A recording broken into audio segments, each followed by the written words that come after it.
pelangi, secerahnya mentari. Namun kau yang terindah, hanya kau yang termegah. Walau badai menghadang dan bumi pun bergoncang, namun kau yang setia, oh, oh, menjagaku selamanya. Sungguh nyata kasih-Mu di sepanjang hidupku. Dengan darah-Mu kau tebus dosaku. Sungguh nyata kasih-Mu di sepanjang hidupku. Segenap hatiku hanyalah untuk-Mu.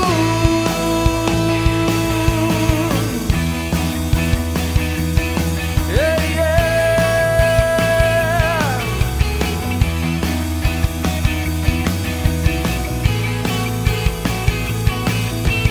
Walau badai menghadang dan bumi pun bergoncang, Namun kau yang setia, menjagaku selamanya. sungguh nyata kasih-Mu di sepanjang hidupku. Dengan darah-Mu kau tebus dosaku. Sungguh nyata kasih-Mu di sepanjang hidupku. Segenap hatiku hanyalah untuk-Mu.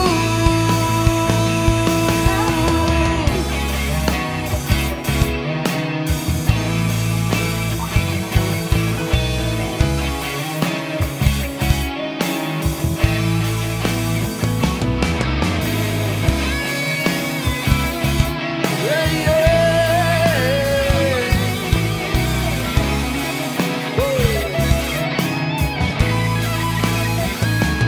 Sungguh nyata kasih-Mu di sepanjang hidupku. Dengan darah-Mu kau tebus dosaku. Sungguh nyata kasih-Mu di sepanjang hidupku.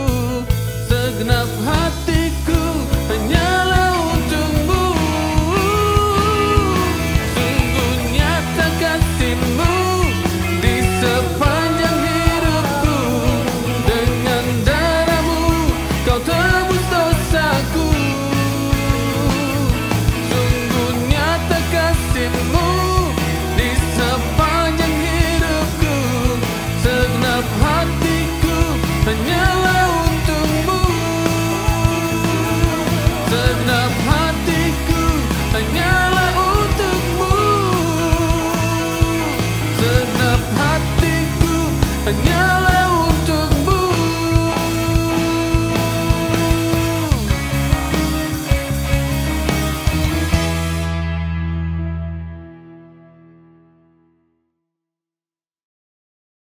Shalom warga kerajaan, senang sekali kita bisa berjumpa kembali dalam Voice of Victory. Saya percaya warga kerajaan adalah putra-putri yang dikasihi oleh Tuhan, yang sehat, kuat, dan bahagia. Kita percaya kenapa kita dikatakan sebagai anak-anaknya yang berbahagia, karena kita mempunyai Tuhan yang sudah bangkit dan hidup selama-lamanya. Dia tinggal di dalam kita. Kuasa kebangkitan Tuhan akan membangkitkan kita yang terpuruk, kita yang mengalami kegagalan, kita yang mengalami kejatuhan.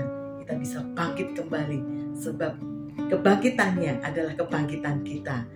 Kemenangannya adalah kemenangan kita. Sebagai putra-putri kerajaannya, mari kita teladani. Ada sifat Tuhan Yesus yang sangat mulia, sangat indah, yaitu adalah kerendahan hatinya. Firman Tuhan katakan biarlah kita belajar dari Tuhan Yesus, karena dia mempunyai hati yang lemah lembut dan rendah hati. Ujian daripada kerendahan hati adalah seumur hidup. Ya, kita belajar setiap hari, belajar untuk rendah hati. Sebab kerendahan hati adalah sangat disukai dan sangat menyenangkan hati Tuhan. Yang di dalam 1 Petrus 5 ayat yang ke-6 firman Tuhan katakan, karena itu rendahkanlah dirimu di bawah tangan Tuhan yang kuat, supaya kamu ditinggikannya pada waktunya. Ingat bahwa ketika kita mau belajar untuk merendahkan diri sepenuhnya di dalam tangan Tuhan, maka peninggian Tuhan itu akan terjadi di waktunya Tuhan yang tepat dan sangat indah. Karena apabila Tuhan sudah meninggikan seseorang, tidak ada yang bisa merendahkannya.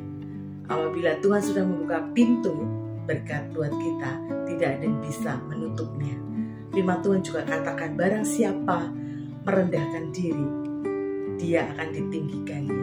Tetapi barang siapa meninggikan diri, dia akan direndahkan. Oleh sebab itu, putra-putri warga kerajaan, sikap dari hati yang merendahkan diri itu adalah budaya kerajaan Allah. Biarlah kita mau memiliki sifat itu, hati yang dipenuhi dengan kerendahan hati dan lemah lembut. Kita langsung belajar kepada teladan sejati, yaitu Tuhan Yesus. Biarlah di setiap perkataan kita, setiap perbuatan kita boleh mencerminkan karakter Tuhan, yaitu penuh dengan kerendahan hati. Karena seorang yang rendah hati itu adalah orang yang sangat bisa untuk mengampuni. Dan seorang yang rendah hati, dia tidak meninggikan dirinya, tetapi biarlah yang ditinggikan hanya nama Tuhan Yesus. Yang dibesarkan dalam kehidupan kita hanya nama Tuhan Yesus. Yang kita agungkan hanya nama Tuhan Yesus, lebih dari segala-galanya.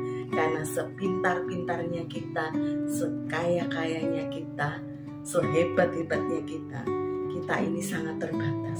Kita sangat membutuhkan Tuhan. Sebab di luar Tuhan kita tidak bisa berbuat apa-apa. Dan tanpa Tuhan kita ini bukan siapa-siapa. Oleh sebab itu hari ini kita mari belajar, biar kita makin belajar untuk merendahkan hati kita. Kalau kita diberi kepintaran, kalau kita diberi kecerdasan, kalau kita diberikan pencapaian-pencapaian, gelar, kekayaan, jabatan, kehormatan dan sebagainya, semuanya itu hanya karena anugerah Tuhan. Semua yang ada pada kita, talenta, potensi, karunia, semuanya itu datangnya dari Tuhan. Tidak ada yang perlu kita sombongkan, karena kita sangat benar-benar bersyukur. Orang yang rendah hati adalah orang yang bisa bersyukur, mengucap syukur pada Tuhan buat semua yang dia terima, buat apa yang ada padanya. Seorang yang rendah hati bisa mengucapkan syukur, menerima, sebab hatinya puas dengan kebaikan Tuhan.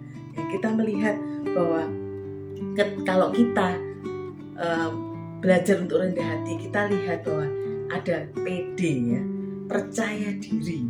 Percaya diri itu bukan minder, tetapi percaya diri adalah orang yang benar-benar mengerti bahwa di dalam dirinya Tuhan sudah memberikan kemampuan.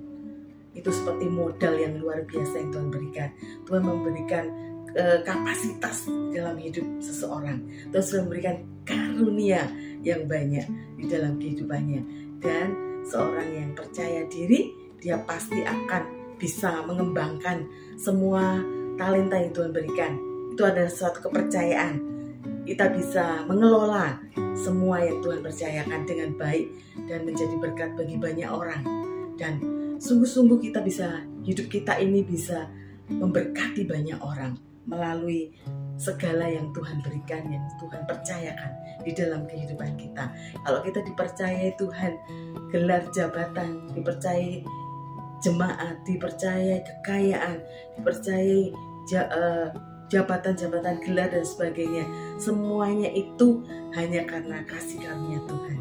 Seorang yang pede, percaya diri, dia tahu menempatkan diri dengan baik dan dia menggunakan segala talenta yang Tuhan percayakan itu untuk menjadi berkat bagi banyak orang.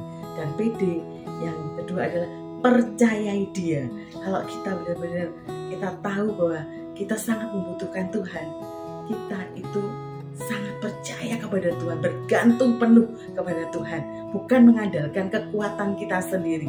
Kita tidak mengandalkan kepandaian kita, tidak mengandalkan kemampuan kita, tapi kita benar-benar mengandalkan percaya penuh kepada Tuhan dan tidak meragukannya sama sekali.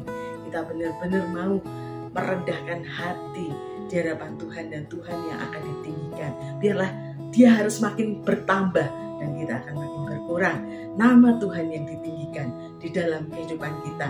Di dalam Alkitab sebagai contoh adalah Musa.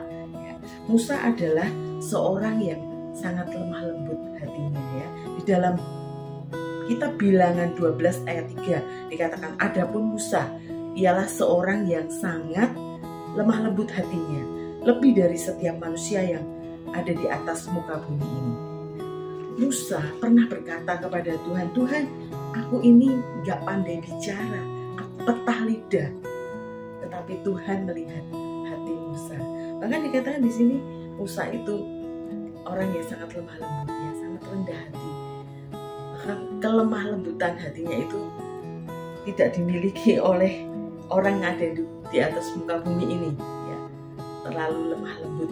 Tetapi Tuhan pilih dia untuk membawa bangsa Israel ya selama 40 tahun di padang gurun. Satu zona yang sangat berat sekali.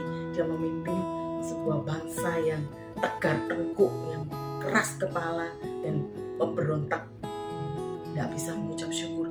Tapi Musa dimampukan ketika dia mau bersedia dipakai oleh Tuhan dengan segala apa yang ada. Dia serahkan hidupnya untuk dipakai Tuhan. Tuhan memberikan kemampuan dan mujizat-mujizat Tuhan terjadi dahsyat di dalam perjalanan hidupnya. Oleh sebab itu, mata Tuhan saat ini sedang menjelajah kepada kita semuanya. Tuhan melihat hati kita, apakah kita siap untuk dipakai Tuhan. Ya, Tuhan akan melihat hati orang-orang yang rendah hati akan dipakai Tuhan, akan ditinggikan Tuhan pada waktunya. Sebab orang yang rendah hati juga adalah orang yang mudah dibentuk, diproses oleh Tuhan. Tidak sulit, tidak mengeraskan hati. Tapi seorang yang rendah hati mau taat dan setia pada saat proses itu berlangsung. Karena tahu bahwa tangan Tuhan ada pada kita, membentuk setiap karakter kita untuk kita makin serupa dengan Dia, makin serupa dengan apa yang dikehendaki oleh Tuhan. Itu yang indah di mata Tuhan. Oleh sebab itu, tetapkan hati kita untuk kita mengalami perubahan yang besar, yaitu kita makin belajar untuk rendah hati. Pada saat proses itu kita jangan menolak, kita jangan memberontak, kita jangan berkata tidak siap, jangan berkata tidak mau, tapi kita mau merendahkan hati kita. Pada saat proses, nikmati saja prosesnya, enjoy saja, sebab ada tangan Tuhan yang sedang membentuk kita semakin indah di hadapan Tuhan. Ya, yang kedua adalah contohnya Daud. Daud mempunyai hati yang rendah hati. Dia sadar bahwa setiap peperangan yang dilakukan mengalami kemenangan demi kemenangan. Dia sadar bahwa itu semua karena pertolongan Tuhan. Tanpa Tuhan tidak bisa apa-apa. Bahkan Daud mengatakan bahwa selain Engkau tidak ada yang lain.